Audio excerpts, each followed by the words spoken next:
Der AM-Cast. Gespräche über Gottes Wirken heute und Mission weltweit. Herzlich willkommen, liebe Missionsbegeisterten da draußen. Ich begrüße euch zu einer weiteren Sonderfolge, einem Ukraine-Spezial von unserem Podcast der Allianz-Mission. In diesen Sonderfolgen berichten wir über Menschen an verschiedensten Ecken und Enden der Welt, die vom Krieg in der Ukraine betroffen sind, die helfen, die Reich Gottes bauen, auch in diesen schwierigen Zeiten. Und heute bin ich verbunden mit David Novák. Er ist Präsident, also Leiter unseres Partnerbundes in Tschechien, und wir führen das Interview auf Englisch. David Novák, welcome to the podcast. Thank you. Hello.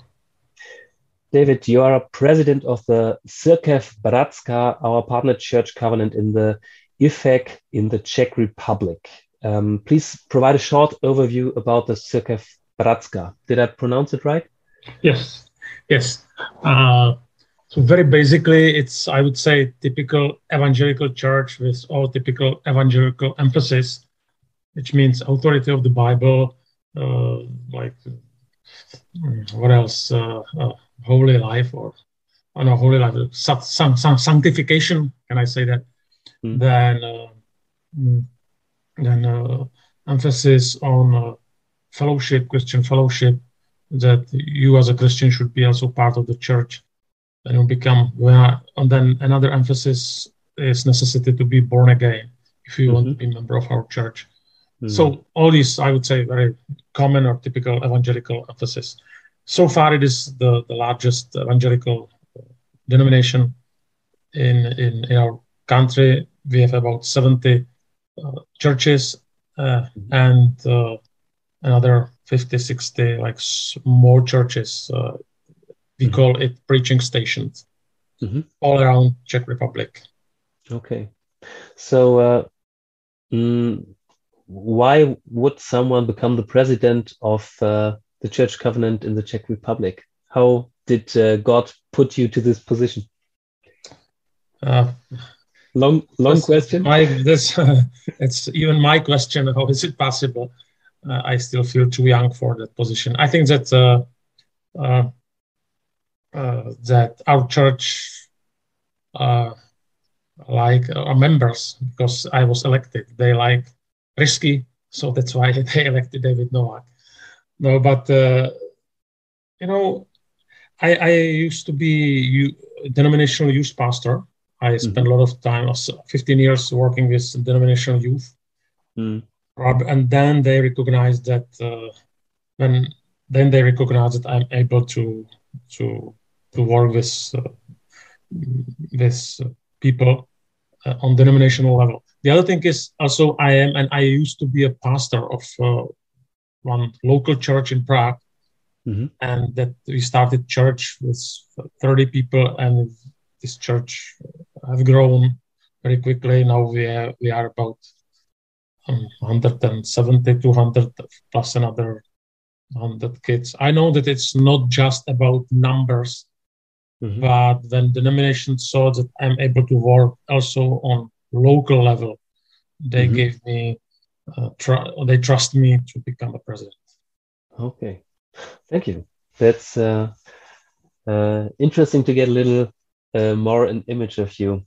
So early after the start of the Russian invasion in the Ukraine, you, not personally, but your church covenant started collecting, transferring donations and sending relief goods to the Ukraine. How did this start up, and how are you able to help in detail these days?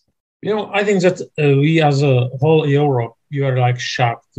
First few days we were just shocked. That's the best way how to explain that. The other thing is our government was very bad in work with refugees from Syria or from other countries, especially with Muslim countries. It was the major difference between us and, for example, Germany. Our government was very skeptical, for many reasons. So we had only few experiences with refugees.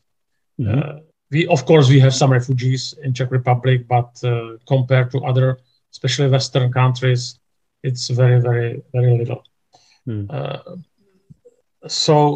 But it was very interesting that when everything started, when the war started, and Ukrainians people moved towards Czech Republic, also to Czech Republic, the atmosphere in society changed very quickly. The other thing is we have new government, and people in government right now are quite open to accept Ukrainians refugees. And basically the basic mood in our nation was very, very open, and people were willing to help Ukrainians. Of course, in the beginning, it was big confusion. Everybody did everything, but it could not be different. It's like it was just beginning. The other thing is that very quickly it became well organized, and we tried to help even as a church as much as we could. The other thing is that we were motivated. I think that one of the reasons why we were so open was that there is very, very skeptical view on Russians. So to help Ukrainians means to say no to Russia also. So there was even this political background because of our history. It was not just positive, we want to help you, but to help Ukrainians means we don't like Russians. Okay. Although the Czech Republic has no direct border to the Ukraine, some of your churches also became shelter for Ukrainian refugees in Zetin Mayak, Velta, and so on. I'm not good in pronouncing all those. What reports do you hear from those churches who welcomed refugees? Also it's worthy to say, or it's necessary to say that even though we don't have borders with Ukrainian, we have many people working here. Many Ukrainians, we call it blue jacket workers, or blue jacket workers. Okay. Yeah, I don't know if you understand what I mean. Like workers who work on I don't know how to say that, who are working on like manual workers. Yeah. And they are very good work ethics. Of course, there are people, so like everywhere, but very high work ethic, and So we have experiences with Ukrainians. Also, the towns you mentioned, there are already or were already Ukrainians minorities. Okay. So basically, many Ukrainians went and they tried to join already existing minorities. And also these churches, they have some facilities that was also good, that they could open some of their sanctuaries, do you call it sanctuary, or churches, basically church buildings. Yeah. Or even the churches, they did, it was not just church buildings, but for example, they have some hostel or used to, or hotel. Yeah. So they open it and they use it as a sometimes transition point. Okay. Or sometimes as accommodation for Ukrainians. And it worked, and it still works. Yeah. Of course, as time went, it was more and more difficult because, we know that everybody who did it know that it is difficult, with this government, all this paperwork, and sickness and illness of Ukrainians. But it worked. And it works still. Okay. So experiencing war in Europe frightens many people. You already said that saying yes to helping the Ukrainians is also a political saying no to Russia.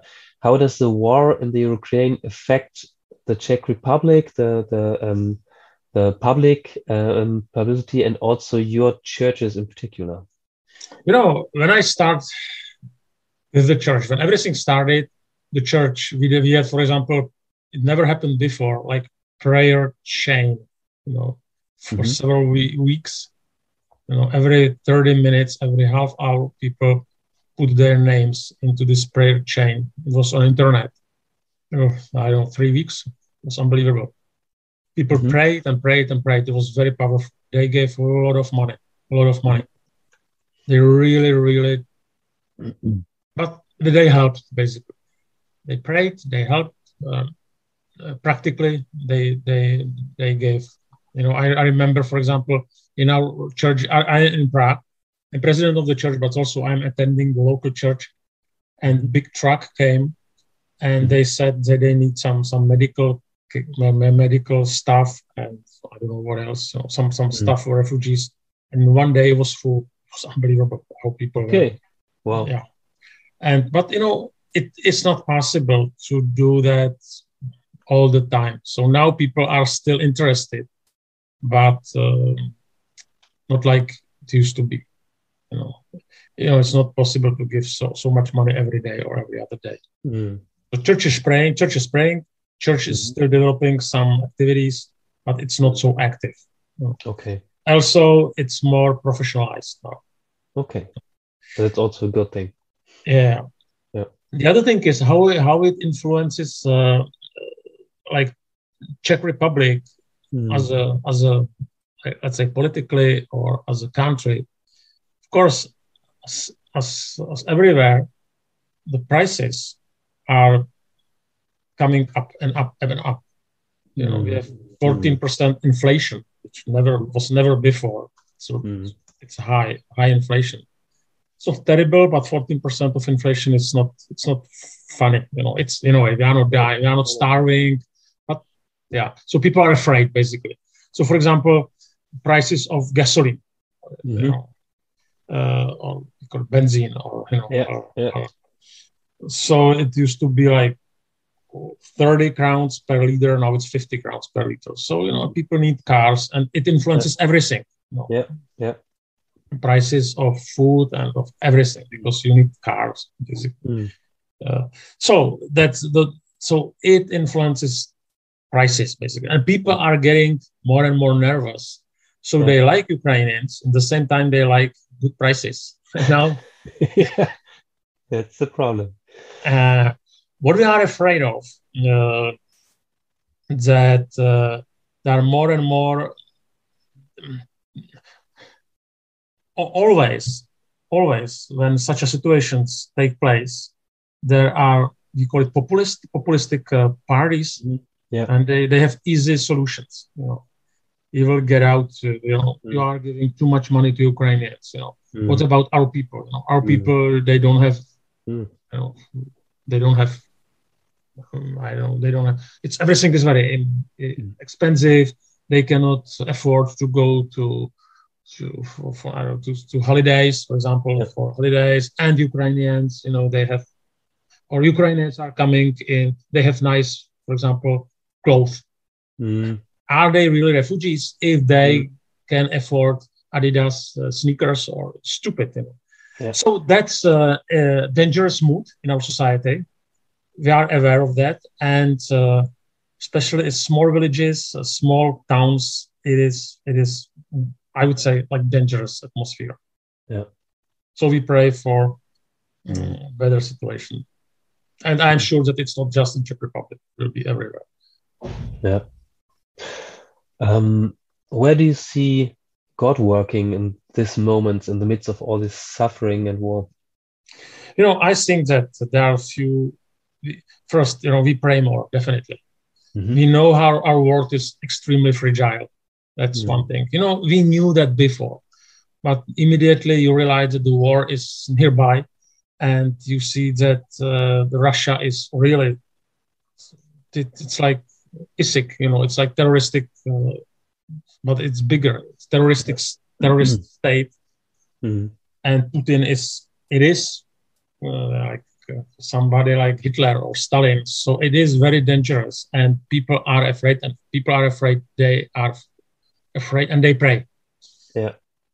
We really we realize how fragile and uncertain that we are, very fragile, and that our world is uncertain, even though we are living in Western country, and still we are very rich country. That's one thing. The other thing is, I realize that our people are not as bad as I sometimes thought.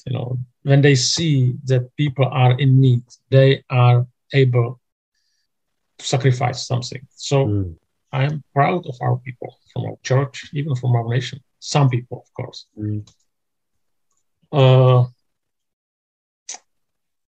I think that when you are afraid, when you pray more, you learn how to trust. That some verses in the Bible about trust, of trusting in God, are becoming more real. That's also we learn what generosity means. Generosity in terms of money or wealth. That it teaches us be giving denomination. The other thing is now we are getting bigger now church, not because we have great mission, but because we have people from Ukraine who came to our churches. So some churches, not like double, but are just bigger, and we learn like what does it mean, like to be multi-cultural church, intercultural, intercultural church. Because Ukrainians, they are Slavic, but still they are different. There's a little different mentality, and it's good for us. That's another thing, and that's basically what I see. And also we pray more for even for our government, for our country, because many of us are afraid of these populistic politicians or populistic political parties, because they can take, there will be another elections, and we know that they are dangerous. Their promises are very stupid, and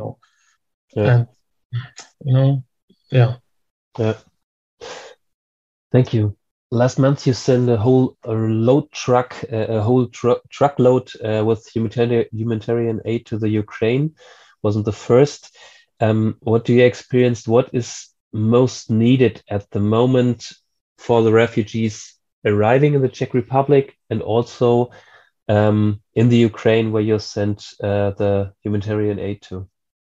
I think, I'm not an expert. There are people who are really involved and they know. But I think that two things. One is that the help needs to be like focused, so to send them what they really need. Sometimes people were sending stuff they did not need. So it was, they were happy that they can throw away some extra things from their homes. I think that you understand, it was sometimes it was junk, it was not real help. So really to be sensitive on what they really need. The other thing is to know somebody from Ukraine who know how to distribute help, because of course when everywhere where are big money, there is danger of corruption. It's everywhere.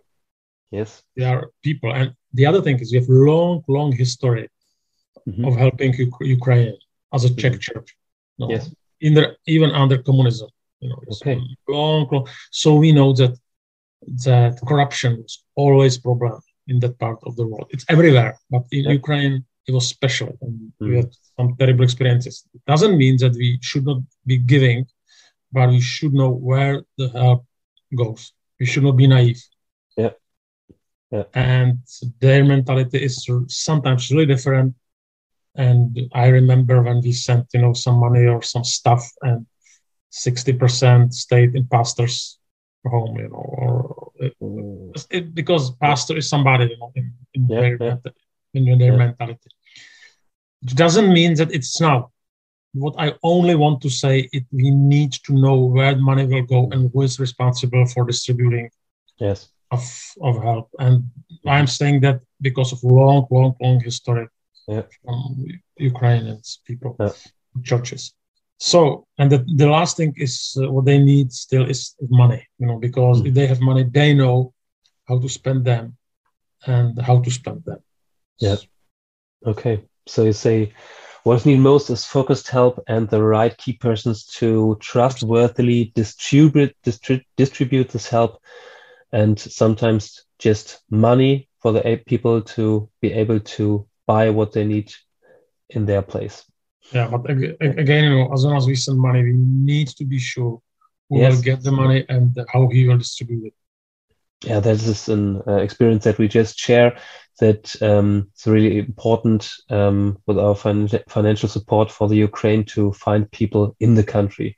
So some of my colleagues traveled to the Ukraine to pick up contacts to pastors of our partner covenant there. But it needs the personal contact to know that you have trustworthy people working with. Yeah. Thank you very much for your insight today, for all that you and your church in the Czech Republic did and are doing at the moment. To finish up our talk for today, what can our listeners pray for you personally and for the Cirkev Bratrska? Yeah, for me, please pray for wisdom. I like my ministry. At the same time, I feel that it is like responsibility. As everybody who is ahead is responsible. So it's really to be wise what to do and also what not to do. This is the second issue. Second thing is pray for wisdom how to help Ukrainians. And also to give for generosity of our people, to be generous, to be giving. Yeah. Still, it's more than 100 days. Motivation is a little slower compared to the beginning of crisis. So for us, gracious spirit of our people, and also it's my burden and my prayer for new people, because Czech Republic is not very Christian country. Even though there are people who are becoming Christians, but still pray for new people to become Christians, for our church to be open church, with ambition, good ambition to reach new people for Christ. Danke für Ihr Interesse und dass Sie so Teil von Gottes weltweiter Mission sind.